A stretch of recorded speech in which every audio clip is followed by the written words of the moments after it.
सम्मानित साथियों नमस्कार, जय हिंद। मैं परिहार सर आप सभी का मेरे इस YouTube channel primary digital study में स्वागत है। साथियों आज के इस वीडियो में हम जानेंगे HLO ऐप में फाइनल लॉक करने के बाद में किसी परिवार की जानकारी हम कैसे सुधारें। आइए हम इस वीडियो के माध्यम से पूरी प्रोसेस को हम स्टेप बाय स्टेप जानते हैं। तो साथियों सबसे पहले हम HLO ऐप को ओपन करते हैं। तो इस प्रकार से स्क्रीन ओपन होता है। हमें यहाँ पिन दर्ज करना होता है।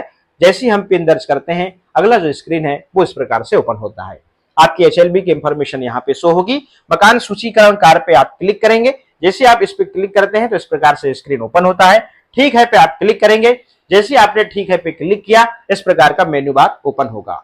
साथियों आपने अपने HLB की जो प्रविष्टि है उसको कंप्लीट कर ली थी, फाइनल लॉक भी कर लिया था। अब फाइनल लॉक करने के बाद में आपको ऐसा लग रहा है कि नहीं, मुझे किसी परिवार की जानकारी में किसी भी प्रश्न में मुझे सुधार करना है। तो आप सबसे पहले क्या करेंगे? आप सबसे पहले सारांश देखे वाले ऑप्शन पे जाएंगे। जैसे ही आपने सारांश देखे वाले ऑप्शन पे क्लिक किया तो जितनी भी प्रविष्टि आपने किया है पूरी शो होगी। तो आप सबसे पहले उस परिवार का भवन नंबर ट्रेस करेंगे और आप उस पे जाएंगे। इस प्रकार से जैसे मैंने इसको ट्रेस किया, मुझे इस भवन नंबर में इसके परिवार की जो जानकारी है उसमें सुधार करना है। तो मैं आंख वाला जो आइकॉन बना हुआ है ना, इस पे मैं क्लिक करूंगा। जैसे मैंने इस पे क्लिक किया प्रश्न क्रमांक, अब चूंकि खाली दर्शाया था मैंने, अब पता किया तो नहीं वहां पे परिवार रहता है, मगर जिस समय गया था ताला लगा था। तो प्रश्न क्रमांक 1 से लेके प्रश्न क्रमांक 34 तक पूरे प्रश्न शो होंगे। ठीक है ना। अब मेरे साथ कंडीशन ये है कि ये तो बंद था तो इसमें आपको कुछ भी नहीं दिख रहा है, मगर ऐसी भी कंडीशन आ सकती है कि मात्र आपको प्रश्न क्रमांक 4 से लेके 34 में किसी एक प्रश्न को आपको सुधार करना होगा। तो आप जो है पूरी जानकारी को नोट डाउन कर लीजिए। ठीक है ना। यदि आपके पास में 2 मोबाइल है तो उससे फोटो खींच लीजिए आप। ठीक है ना। तो इसकी फोटो आप जरूर खींच लीजिए। जब आप एडिट करने जाएंगे तो पूरी जानकारी ब्लैंक हो जाएगी। ठीक है ना। तो यहां से आप जानकारी नोट डाउन करेंगे और यहीं से आप बैक होंगे। जैसे ही आप बैक होंगे तो इस प्रकार से स्क्रीन ओपन होगा। आप ठीक है पे क्लिक करेंगे। ठीक है ना। अब बारी आती है कि जिस परिवार की आपको जानकारी सुधार करना है तो आप पहले से सिंक किए गए डेटा को संशोधित करे वाले ऑप्शन पे आप क्लिक करेंगे। ठीक है ना।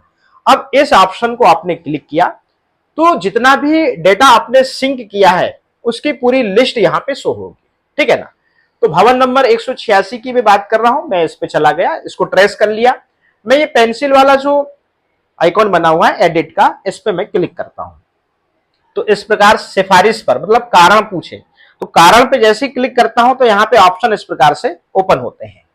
तो स्वयं द्वारा, पर्यवेक्षक द्वारा, चार्ज कार्यालय द्वारा, तो स्वयं द्वारा पे आप क्लिक करेंगे। ठीक है ना। यदि आप प्रगणक हैं तो मैंने स्वयं द्वारा वाले ऑप्शन पे क्लिक किया, या फिर आप पर्यवेक्षक, यदि आप पर्यवेक्षक हैं आपके साथ में प्रेजेंट में तो आप पर्यवेक्षक भी यहाँ पे सिलेक्ट कर सकते हैं। ठीक है ना। फिर हम जारी रखे वाले ऑप्शन पे क्लिक करते हैं। ठीक है ना। अब यहाँ पर प्रश्न क्रमांक 1 से लेके 3 में आप कुछ भी संशोधन नहीं कर सकते, ध्यान रखिएगा। अब देखिएगा इस प्रकार से यहाँ पे अब अगला जैसे ही हम क्लिक करते हैं, देखिएगा तो यहाँ पूछता है मतलब स्वगणना आईडी है या नहीं। यदि है तो हाँ और नहीं है तो नहीं, तो नहीं पे हम क्लिक करते हैं। अब प्रश्न क्रमांक 4 से आप पूरी जानकारी को पुनः भरेंगे। ठीक। तो प्रश्न क्रमांक 4 से लेके प्रश्न क्रमांक 34 तक आप पूरे प्रश्नों को फिर से भरेंगे। लास्ट में मोबाइल नंबर। ठीक है ना। अब ये भरने के बाद में आप सबमिट करे पे क्लिक कर देंगे। तो इस प्रकार से आप प्रश्न क्रमांक 1 से लेके प्रश्न क्रमांक 34 तक एक बार रीचेक कर लीजिए। आप पुष्टि करे वाले ऑप्शन पे क्लिक कर देंगे। तो फाइनली जो है यहां से एडिट हो चुका है।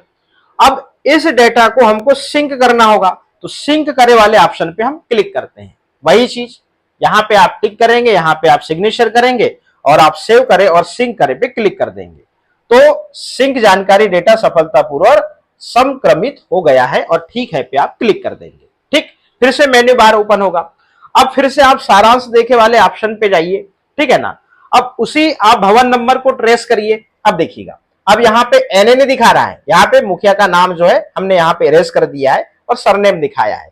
अब यहाँ पे देखिए इस प्रकार से दिखाने लगा है। ठीक है ना। अब हम यहाँ से बैक होते हैं। अब यहाँ से पूर्ण के रूप में चिन्हित करें। यदि आपको फाइनल लॉक करना है, अब आपको कोई भी करेक्शन नहीं करना है, तो आप यहाँ पे क्लिक करेंगे और इस प्रकार से जो है आप देख रहे हैं यहाँ पे फिर से आपको टिक करना होगा, यहाँ सिग्नेचर करना होगा और इसको सबमिट करना होगा। तो ये कंडीशन हो गई। अब दूसरी कंडीशन की हम बात कर लेते हैं। मान लीजिए हमको कोई एक नया भवन ऐड करना है, ठीक है ना। अब नया भवन ऐड करना है, उस पर छत गिर गई मान लीजिए 30 तारीख के पहले तक, तो उसको हमको तो भवन नंबर अलॉट करना होगा। तो कैसे भवन नंबर अलॉट करेंगे जरा उसको हम समझ लेते हैं, ठीक है ना। चलिएगा, तो इस प्रकार से आप देख रहे हैं, मान लीजिए ये सड़क है, ठीक है ना, ये सड़क है और यहां पे जो है ये कोई एक कच्चा घर है, ठीक है ना। फिर यहाँ पे इस प्रकार से ये पक्का घर है और जब भी आपने सर्वे किया तो यहाँ पे कोई घर नहीं था, मगर यहाँ पे जो है दीवार उठी हुई थी और यहाँ पे एक पक्का घर बन गया, ठीक है ना। अब साथियों आपने इसको मान लीजिए 15 नंबर दिया था और इसको 16 नंबर दिया था, ठीक है ना, इसको 16 नंबर दिया था। अब आपकी पूरी एंट्री हो गई मान लीजिए, ठीक है ना। आपके पास में मान लीजिए टोटल 211 जो थे वो क्या थे, भवन थे, ठीक है ना, टोटल भवन नंबर ध्यान दीजिएगा। और टोटल मान लीजिए आपके पास में अंतिम प्रविष्टि जनगणना मकान नंबर, अंतिम प्रविष्टि आपकी 0270 आई थी। अब नया मकान बन गया, इस पे छत पड़ गई, अब इसको हम नंबर क्या देंगे, इसको नंबर देंगे हम 15/1, 15/1 दिया। अब इसको जनगणना मकान नंबर क्या अलॉट करेंगे, इसके बाद का 0271, तो ये हो गया जनगणना मकान नंबर, तो ये क्या हो गया, भवन नंबर। बस ये काम करेंगे। अब इसकी प्रविष्टि आप कहां से करेंगे, इसकी प्रविष्टि आप कहां से करेंगे, यहीं से मकान सूची की प्रविष्टि। लाइन क्रमांक जारी होगा, तो लाइन क्रमांक क्या जारी होगा, लाइन क्रमांक जारी होगा 271 और भवन नंबर में डालेंगे 15/1 और जनगणना मकान नंबर अलॉट क्या होगा 0271 और आप पूरी जानकारी प्रश्न क्रमांक 4 से लेकर 34 तक आप यहां से उसकी प्रविष्टि कर देंगे और यहां से प्रविष्टि करने के बाद जो है यहां से आप सिंक कर देंगे। सिंक करने के बाद में जब आपको ऐसा लगता है कि नहीं अब मुझे कोई करेक्शन नहीं करना है तो यहां से आप फाइनल सबमिट कर देंगे। तो साथियों इस प्रकार से हमने आज के इस वीडियो में ये जाना, यदि हमको किसी परिवार की जानकारी सुधारना हो या किसी नए भवन को ऐड करना हो तो हम कैसे करेंगे, हमने इस वीडियो के माध्यम से पूरी प्रोसेस को स्टेप बाय स्टेप जाना। तो साथियों आज के इस वीडियो में इतना ही, फिर मिलेंगे हम न्यू वीडियो में न्यू अपडेट के साथ में। आप सभी का बहुत बहुत धन्यवाद।